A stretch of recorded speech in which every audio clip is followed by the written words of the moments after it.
I think Cameron Dix has said tonight that had you know, a year ago you were in a more diabolical position. Of course, you were leader then. Do you accept that? Well, it was 52-48 when I left, and that's usually what it is a year out from the election, which has been the last 3 elections that I won.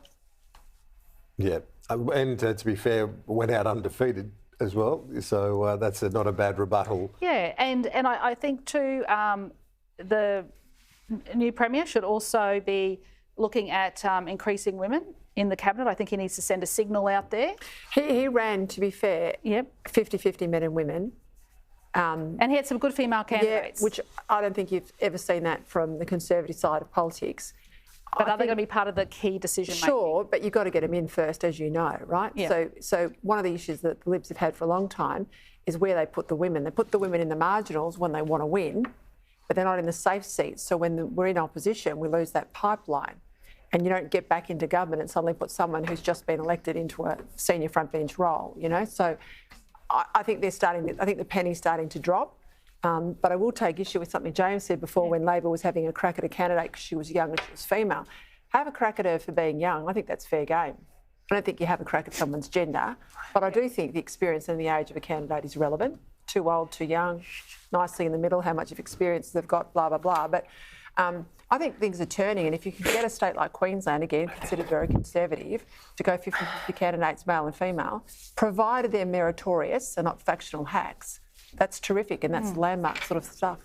But Peter, just on Ariana Doolan and Palmerstone, the Labor and Union campaign against Ariana was quite ugly and personal, and it was hypocritical because Labor actually have 2 young female candidates also running who are younger than her. You said don't go her age and don't go her gender. Gender fine, but I think everyone's age, every other attribute's on the table. Okay.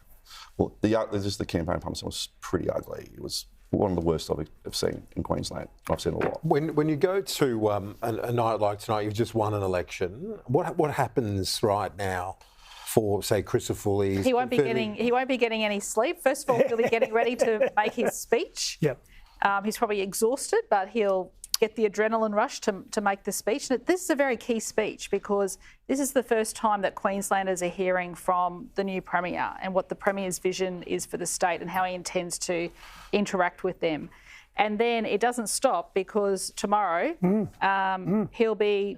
You have to get up early and start working out transition to government, working out who the ministers are going to be. There's going to be a lot of phone calls, people lobbying for different positions. You're drinking from a fire hydrant, really, aren't you? Yes. And once the results are finalised by the Electoral Commission, then he can go up and swear in an interim. And how do you put the speech together tonight? Is it just done?